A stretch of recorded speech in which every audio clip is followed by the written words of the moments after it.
오후 예배 자리에 오신 우리 성도님들 환영하고 축복합니다. 함께 말씀 보겠습니다. 갈라디아서 3장 10절에서 14절까지 말씀입니다. 갈라디아서 3장 10절에서 14절까지 말씀.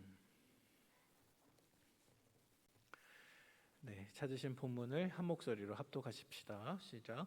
무릇 율법 행위에 속한 자들은 저주 아래에 있나니 기록된 바 누구든지 율법책에 기록된 대로 모든 일을 항상 행하지 아니하는 자는 저주 아래에 있는 자라 하였음이라. 또 하나님 앞에서 아무도 율법으로 말미암아 의롭게 되지 못할 것이 분명하니 이는 의인은 믿음으로 살리라 하였음이라. 율법은 믿음에서 난 것이 아니니 율법을 행하는 자는 그 가운데서 살리라 하였느니라. 그리스도께서 우리를 위하여 저주를 받은 바 되사 율법의 저주에서 우리를 속량하셨으니 기록된 바 나무에 달린 자마다 저주 아래에 있는 자라 하였음이라. 이는 그리스도 예수 안에서 아브라함의 복이 이방인에게 미치게 하고 또 우리로 하여금 믿음으로 말미암아 성령의 약속을 받게 하려 함이라. 아멘. 네. 친교주일 각 전도회 모임은 어떠셨습니까? 은혜롭게 잘 진행하셨는지요? 예, 우리 앞뒤 좌우 보시면서 이렇게 인사하겠습니다. 우리는 하나입니다. 네, 네, 우리는 하나입니다. 낯설지 않으시죠? 네, 예, 저와 여러분들, 또 우리 교육자들과 성도님들, 또 우리 모든 장로님들, 우리 모든 권석들은 주 안에서 한 몸인 줄로 믿습니다. 네, 특별히 3월 달에 우리 모든 친교 모임과 또 중식을 위해서 수고하신 우리 삼여전도회, 우리 조은자 권사님 이하 우리 모든 분들 계신데요. 특별히 3월 달에는 5주가 있었기 때문에 힘든 주간이었습니다. 한 주가 있고 없고가 굉장히 큰 차이인데 우리 삼여전도회 우리 귀한 권사님들께서 한 달에 5주 있는 그 달은 저희가 하겠습니다 하고 솔선수범하셔가지고 하셨다는 말씀을 듣고 큰 은혜와 감동을 받았는데요. 한번 자리에서 일어나 보시겠습니까? 우리 어디 계십니까? 우리 큰 박수로 한번 격려합시다. 예, 한번 일어나 보시고, 예, 우리 더 뜨겁게 박수하겠습니다. 네, 정말 토요일 주일뿐 아니라 한 주간을 투자하셔가지고 많은 수고하셨습니다.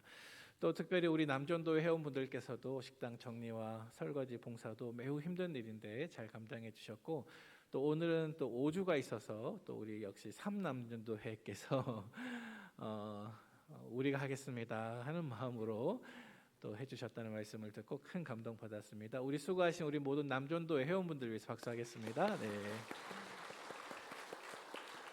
고맙습니다. 네.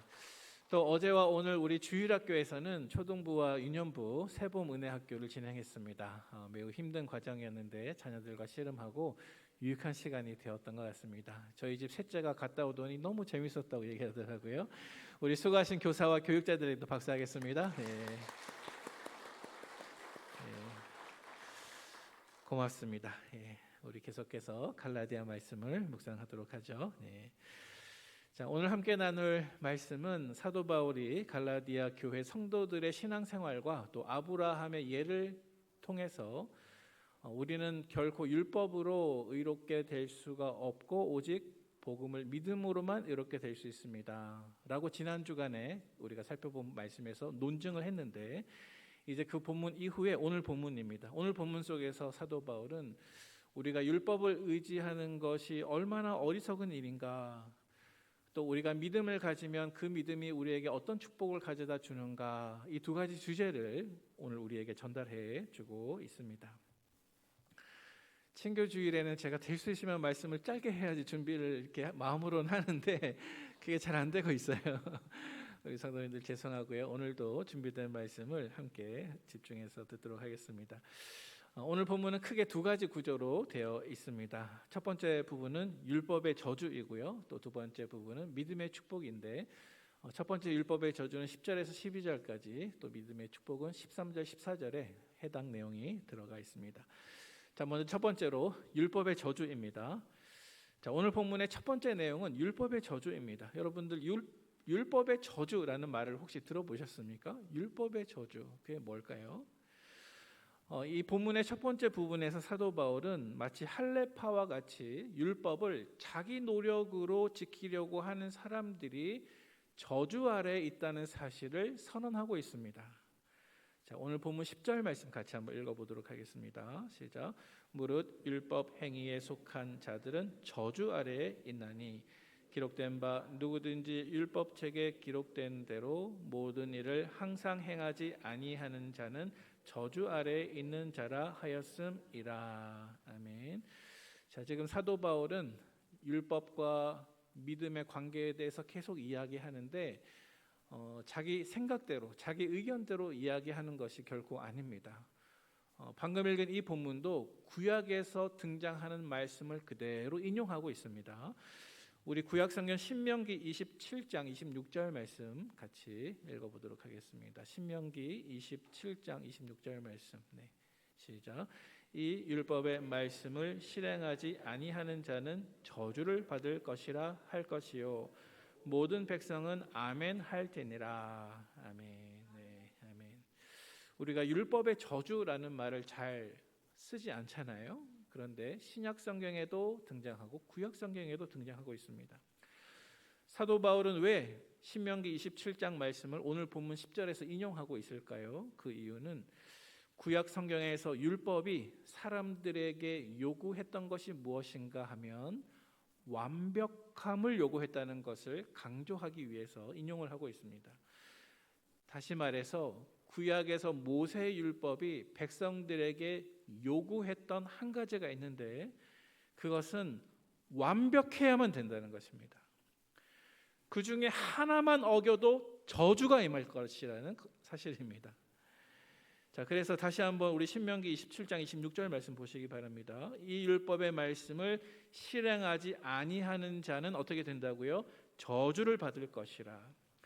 다시 갈라디아서 3장 10절 말씀 돌아와서 다시 한번 띄워주실 수 있으면 부탁합니다.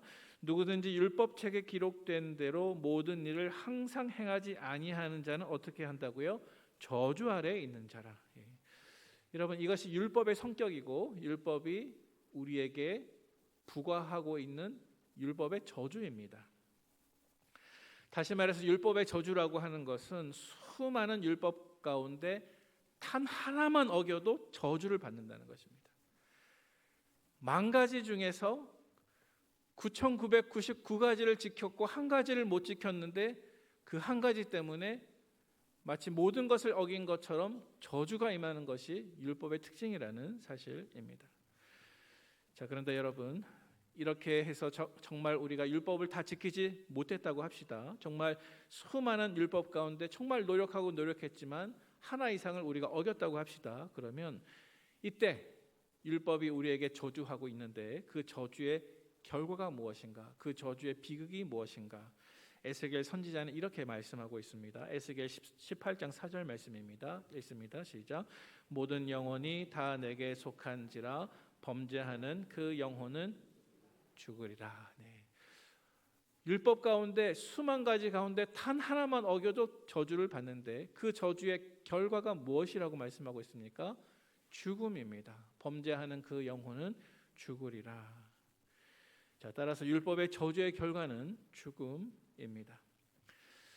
이것을 바꾸어 말하면 율법이 그 율법 아래에 있는 모든 사람에게 요구하는 것은 완벽함이고 만약에 완벽하지 못했을 때 그 율법 아래에 있는 모든 사람에게 또다시 요구하는 것은 바로 그 사람의 생명이라는 것입니다. 그래서 율법의 저주는 율법을 하나라도 어기게 되면 그 결과로 죽음이 온다. 이것이 구약 성경이 말씀하고 있는 율법의 저주입니다. 그리고 오늘 보면 10절의 말씀이기도 합니다. 자, 그러면 우리 11절을 조금 건너뛰어서 나중에 보고요. 12절 말씀을 다시 먼저 우리 한번 읽어보도록 하겠습니다. 12절 말씀입니다. 시작. 율법은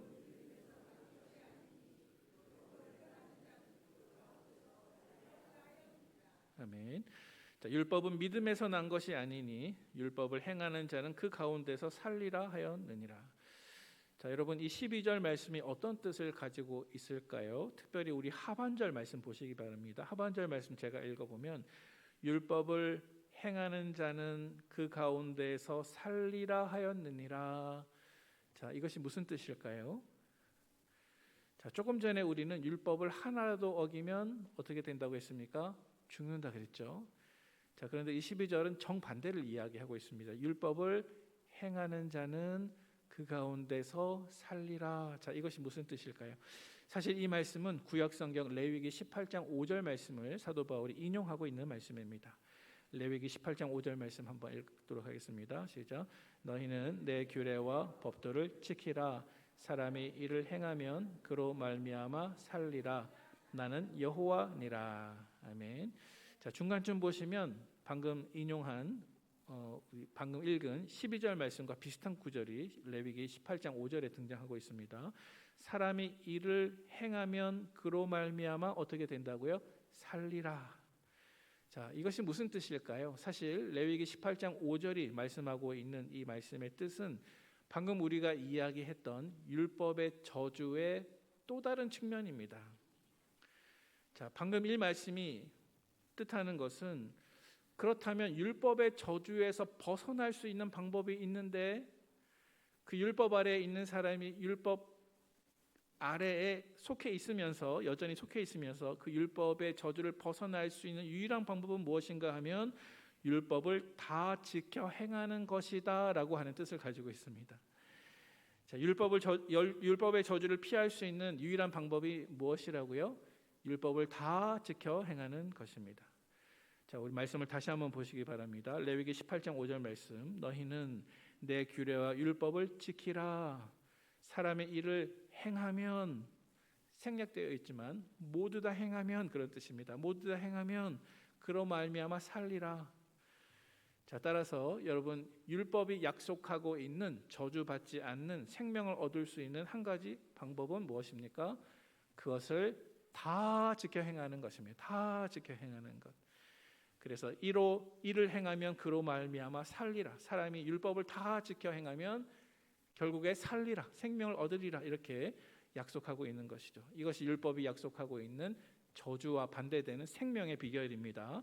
자, 여기까지는 문제가 없어 보입니다. 그러나 우리가 이렇게 율법을 다 지켜 행하면 살리라 이렇게 말하는 바로 그 순간 그 다음이 문제입니다. 바로 이어서 어두운 그림자가, 시면을 알 수 없는 깊은 그림자가 우리에게 드리워진다는 사실을 우리는 곧바로 느끼게 됩니다. 왜냐하면 부패한 우리 인간은 결코 율법을 모조리 남김없이 다 지켜 행할 수가 없기 때문입니다. 오호라, 나는 공고한 사람이로다. 이 사망의 몸에서 누가 나를 건져내랴. 우리는 사도 바울과 같이 그 율법의 요구 앞에서, 그것이 율법의 약속이든 저주이든 상관없이 그 율법 앞에서 우리는 부르짖을 수밖에 없는 것입니다. 레위기에서 말씀하는 것처럼 율법으로 의롭게 되려면 모든 율법 조항들을 하나도 빠짐없이 다 지키면 의로워질 수 있는데, 그러나 안타깝게도 이미 죄인인 우리들은 그것을 실행할 수가 없습니다. 자, 따라서 우리 오늘 본문 11절 말씀으로 들어가서 한번 읽어보도록 하겠습니다. 11절 말씀입니다. 시작. 또 하나님 앞에서 아무도 율법으로 말미암아 의롭게 되지 못할 것이 분명하니 이는 의인은 믿음으로 살리라 하였음이라. 아멘. 자, 방금 읽은 이 11절 말씀을 통해서 사도 바울은 율법의 행위로 의로워지려고 노력하는 모든 종류의 사람들의 행위가 얼마나 어리석은지 다시 한번 강조하고 있습니다. 또 하나님 앞에서 아무도 율법으로 의롭게 되지 못할 것이 분명하니, 왜 분명하다고 말씀했습니까? 왜냐하면 이 세상에 그 어떤 사람도 죄 없는 사람이 없기 때문입니다. 이 세상에 그 어떠한 사람도 율법의 한 조항도 어기지 않고 다 지키는 죄 없는 사람이 발견되지 않기 때문입니다. 이것을 조금 제가 철학을 전공했으니까요, 철학적으로 한 번만 표현을 해볼게요. 자, 모든 인간이 하나님이 주신 자유의지를 발휘하면서 살아가는 가운데 하나님을 사랑하는 것이 아니라 자기 자신을 사랑하고, 그래서 윤리적으로 잘못된 결정을 내리고 타락할 수 있는 가능성이 그의 인생 가운데 적어도 한 번 이상은 꼭 발생하기 때문입니다. 자, 그래서 우리는 율법으로 결코 의로워질 수가 없습니다. 자, 이것을 신학적으로 표현하면 로마서 3장 23절 말씀에 이렇게 기록하고 있죠. 우리 같이 읽겠습니다. 시작. 모든 사람이 죄를 범하였음에 하나님의 영광에 이르지 못하더니. 아멘. 자, 모든 사람은 이미 죄를 범했습니다. 이미 죄인입니다. 그래서 율법을 완전 무결하게 다 지켜서 저주를 피하고 생명을 얻고 구원받고 싶으나 이미 인간은 그 출발선상에서부터 율법의 요구를 만족시킬 수 있는 가능성을 다 잃어버린 것입니다. 한계에 부딪혀 있습니다. 전적인 무능력의 상태입니다. 그래서 이 거대한 율법의 저주라고 하는 벽 앞에서 나는 할 수 없습니다. 나는 불가능합니다. 이렇게 두 손을 들고 항복을 하면 새로운 길이 열린다는 사실을 성경이 말씀하고 있습니다. 그 새로운 길이란 바로 믿음의 길, 복음의 길입니다. 자, 오늘 본문 11절 하반절 말씀에 그 새로운 길을 이야기하고 있습니다. 어떻게 되어 있습니까? 11절 하반절 말씀 우리 다시 한번 11절 성경을 보면서 읽어볼까요? 시작. 또 하나님 앞에서 아무도 율법으로 말미암아 의롭게 되지 못할 것이 분명하니 이는 의인은 믿음으로 살리라 하였음이라. 아멘. 네. 자, 사도 바울은 우리 모든 인간이 율법의 저주도 율법의 약속도 다 받을 수 없다는 그 한계를 지적한 이후에 이 11절 하반절 말씀 속에서 새로운 길을 열어주고 있습니다. 그것은 바로 의인은 믿음으로 말미암아 살리라. 아까 말씀에는 율법을 행하면 살리라 그렇게 되어 있죠. 그런데 이 율법과 믿음은 서로 뒤섞이지 않습니다. 서로 배타적입니다. 같이 갈 수가 없습니다. 그래서 율법을 행하면서 살든지 아니면 믿음을 행하면서 살든지 둘 중에 하나인데 이미 율법은 우리 인간의 노력으로 한계에 부딪히고 불가능한 것이죠. 따라서 하나님께서는 새로운 길을 우리에게 열어주셨는데 그것은 믿음의 길인 것입니다. 그런데 11절 하반절 말씀 속에서 이는 의인은 믿음으로 살리라 하였음이라. 사실은 이 말씀은 사도 바울이 만들어냈거나 새로 생각해낸 내용이 아니라 구약 성경에 이미 기록되어 있는 하나님의 복음의 말씀이었습니다. 우리 하박국 2장 4절 말씀 같이 봉독하겠습니다. 시작. 보라 그의 마음은 교만하며 그 속에서 정직하지 못하나 의인은 그의 믿음으로 말미암아 살리라. 아멘. 여러분 한번 따라해 보시도록 하겠습니다. 의인은 그의 믿음으로 말미암아 살리라. 한 번 더요. 의인은 그의 믿음으로 말미암아 살리라. 아멘. 네. 여러분 복음은 신약 성경에만 있는 것 아닙니다. 구약 성경에도 똑같은 복음이 기록되어 있습니다. 오직 의인은 믿음으로 말미암아 살리라. 이것이 하나님께서 구약 성경이나 신약 성경이나 똑같이 우리에게 약속하신 복음의 내용인 줄로 믿으시기를 바랍니다. 그래서 구약 시대로부터 하나님께서 인정하시는 우리 모든 인간이 율법의 저주를 피하고 살아갈 길이 무엇인가? 율법이 저주하는 그 죽음을 피해서 생명을 얻을 수 있는 단 한 가지 방법이 무엇인가? 그것은 내가 살기 위해서 자꾸 율법에 매달리는 것이 아니라 오직 믿음의 길인 것입니다.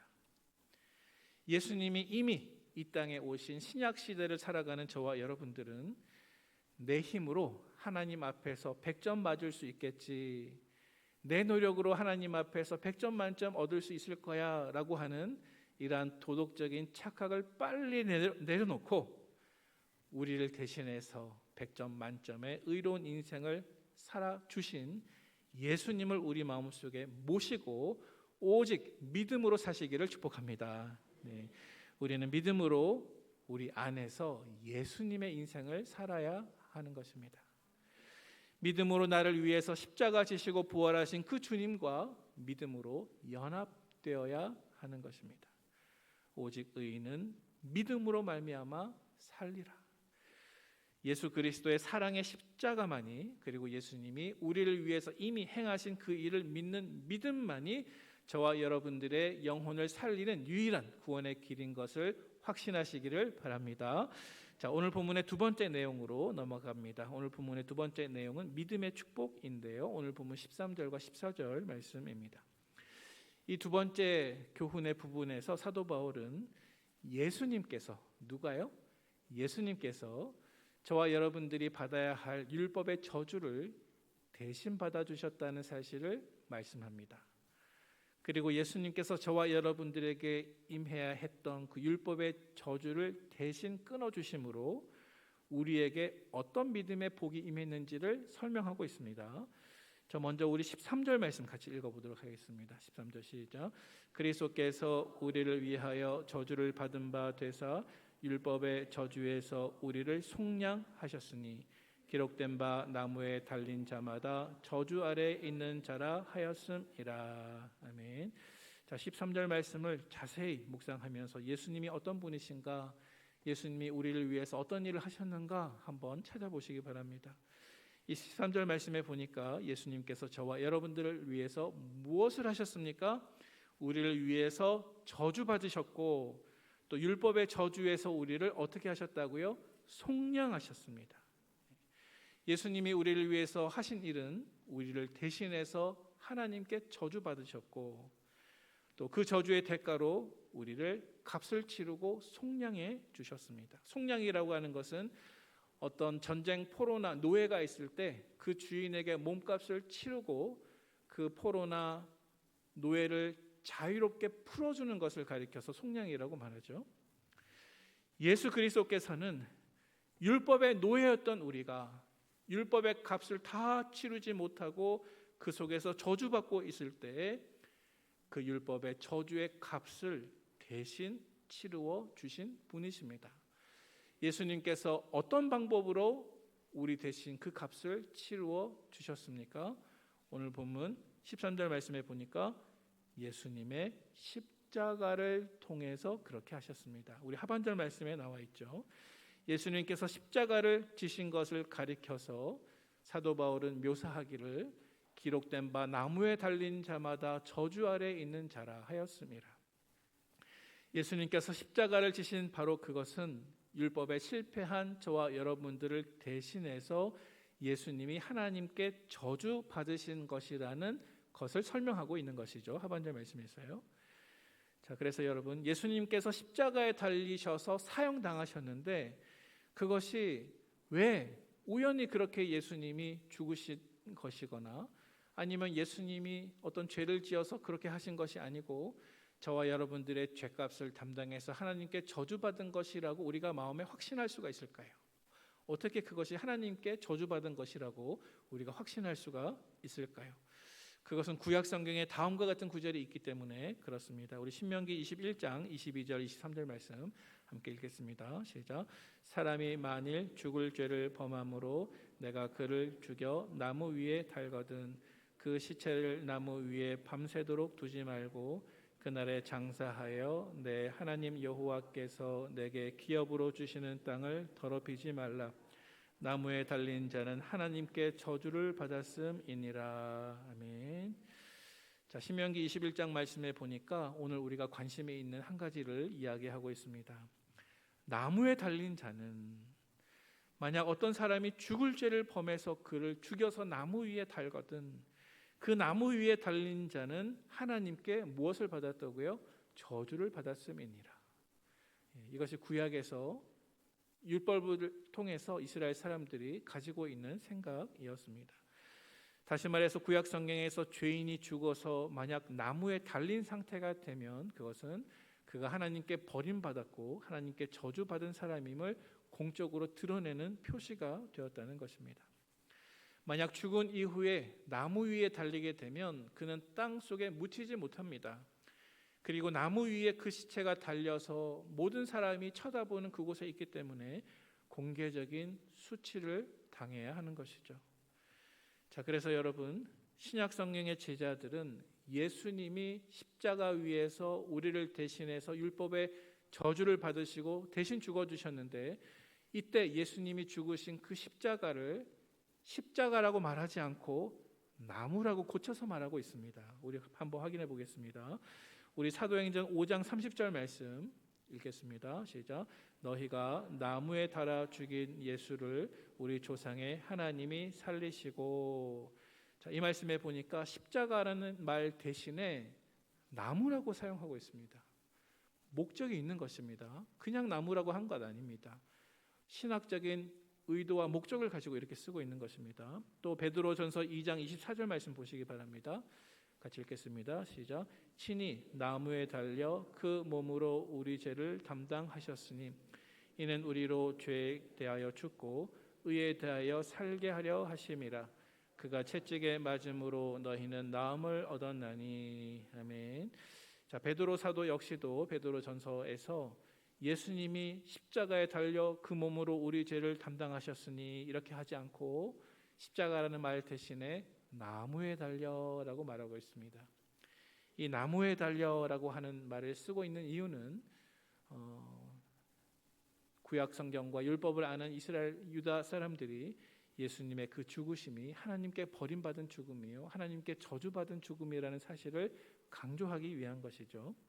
사실 예수님은 십자가 위에서 돌아가셨는데 이 십자가는 로마 시대의 사형 틀이었습니다.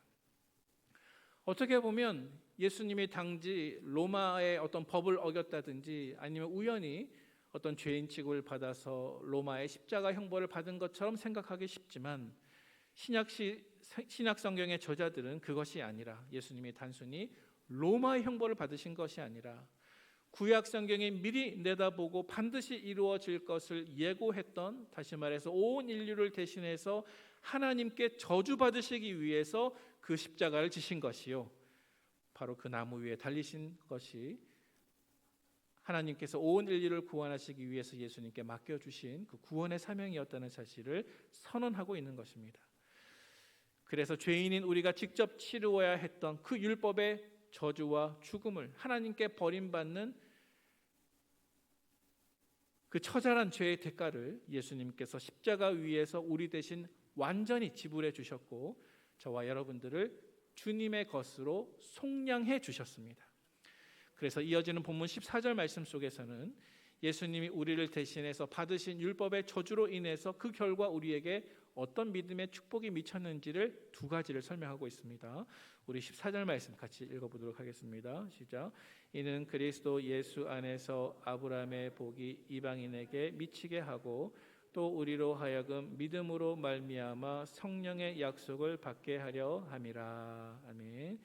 네, 24절 상반절과 하반절을 둘로 쪼개면 우리가 율법의 행위로 구원받으려 하지 않고 오직 복음을 믿음으로 십자가에 나 대신 저주받으신 그리스도의 의를 믿음으로 구원받으려고 할 때 저와 여러분들에게 어떤 믿음의 축복이 임하는지를 두 가지를 설명하고 있습니다.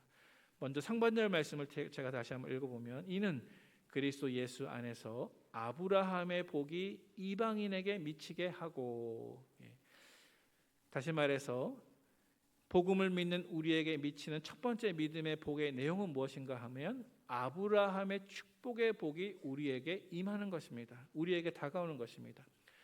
자, 아브라함에게 있었던 복이 무엇인가요? 우리가 몇 주 전에 살펴본 것처럼 아브라함이 율법의 행위로 의롭다함을 받은 것이 아니라 그가 여호와를 믿음에 그의 믿음을 의로 여겨 주시고, 아브라함이 받은 복은 율법의 행위가 아니라, 왜냐하면 율법은 아브라함의 시대로부터 430년이나 지나야 그 후손들에 의해서 율법이 만들어지지 않습니까? 따라서 아브라함에게는 율법조차가 없었죠. 하지만 율법이 없을 때 아브라함이 여호와를 믿을 때에 그 믿음으로 의롭다 하심을 얻게 하신 것처럼 우리가 예수 그리스도를 믿고 복음을 믿으면 이러한 믿음으로 의롭게 되는 아브라함의 복이 모든 이방인들에게도 똑같이 미치게 된다. 이것이 사도 바울이 말씀하고 있는 믿음의 첫 번째 복입니다. 자, 그리고 두 번째 복이 있습니다. 우리가 예수 그리스도를 믿을 때, 복음을 믿을 때 율법의 행위를 조금 더 의지하지 않고 오직 그리스도의 의만을 믿는 그 믿음으로 구원받고자 할 때 우리에게 임할 두 번째 축복은 무엇입니까? 하반절 말씀 제가 다시 한번 읽어보면 또 우리로 하여금 믿음으로 말미암아 무엇을 받게 합니까? 성령의 약속을 받게 하려 함이라. 다시 말해서 우리들에게 하나님께서 허락하신 두 번째 믿음의 축복은 그 믿음으로 성령의 약속을 받는 것입니다. 우리가 자세하게 다 설명을 하거나 다룰 수는 없겠지만 우리가 예수님을 믿으면 내가 예수님을 믿을 때 성령님께서 우리 안에 들어오셔서 내가 하나님의 구원받은 백성이요 또 하나님의 자녀임을 내적으로 확증해 주십니다. 성령으로 인쳐 주십니다. 이것이 첫 번째 성령의 약속이고요. 더 나아가서 성령님은 우리가 구원받은 이후에 내가 구원받기 위한 조건이 아니고 구원받은 사람의 마땅한 삶의 열매로서 우리 삶 속에 하나님의 법을 지키고자 할 때 이때 성령님은 그 사람의 구원받은 이후에 그 사람이 하나님의 법을 잘 지키며 살아갈 수 있도록 우리를 도와주시고 우리에게 능력을 공급해 주십니다. 다시 말해서 우리를 곁에서 도와주십니다. 이것 역시 성령의 약속입니다. 자, 이제 말씀을 정리하도록 하겠습니다. 오늘 우리가 갈라디아서 3장 10절에서 14절까지 보았는데요. 핵심 메시지를 요약해서 말씀을 드리겠습니다. 우리 세 가지 핵심 메시지가 있는데 우리 같이 한번 읽어보겠습니다. 시작. 율법을 지키는 것에 의존하는 자는 저주 아래에 있다. 두 번째, 하나님 앞에서 의롭게 되는 것은 율법이 아니라 믿음으로 가능하다. 세 번째, 그리스도께서 우리를 율법의 저주에서 속량하셨다. 아멘. 자, 여러분 이 한 가지 이 시간 마음속에 깊이 새기고 정말 그렇습니다. 그 한 가지에 대해서 아멘 하고 응답할 수 있는 우리 모두가 되기를 바랍니다. 예수님께서는 우리를 대신해서 저주 받으시고 우리를 의롭게 만들어 주셨습니다. 나 대신 저주 받으셨고 또 우리가 오직 믿을 때 의롭게 하시는 그 예수님을 온전한 믿음의 눈으로 함께 바라보십시다. 주님의 십자가의 죽으심으로 우리에게 미칠 모든 율법의 저주와 죽음은 완전히 사라졌습니다. 예수님께서 이미 완성하신 100점 만점의 그 의를 내가 율법의 행위에 애쓸 때가 아니라 단지 예수님을 믿을 때 내 것으로 인정해 주시는 그 하나님의 은혜를 우리가 복음의 약속으로 믿고 주님께서 우리를 위해서 준비하신 믿음의 축복, 아브라함의 축복, 성령의 약속을 우리 삶 속에 정말로 깊이 체험하는 우리 모두가 되기를 축복합니다. 함께 기도하겠습니다. 아버지 하나님, 우리가 믿음으로 시작한 우리의 신앙생활이지만 때로는 그 경로 가운데에 엉뚱한 목소리가 우리의 귀에 들리고 내가 하나님 앞에서 의롭게 될 수 있는 방법이 믿음 이외에 다른 것에 있다고 하는 여러 가지 이단 사상이나 잘못된 생각들이 우리에게 들어올 때가 되면 하나님 성령께서 우리를 보호하시고 우리의 목자가 되어 주셔서 그 모든 이단적인 가르침과 잘못된 사상들이 우리 성도들의 삶 속에 또 우리 교회에 절대 미치지 못하도록 지켜 주시옵소서. 오직 우리를 의롭게 하시고 우리를 살리실 주님의 방법은 오직 믿음이오니 나 스스로의 힘으로 하나님 앞에 100점 받으려고 노력하지 않게 하여 주시고 나를 대신해서 이미 100점 받아주신 예수님의 의를 우리가 믿을 때 내 것으로 인정해 주시는 그 하나님의 은혜의 복음을 믿음으로 오직 믿음으로 승리하는 구원받는 우리 성도들 다 될 수 있도록 역사하여 주시옵소서. 예수님의 귀하신 이름으로 감사하며 기도합니다. 아멘.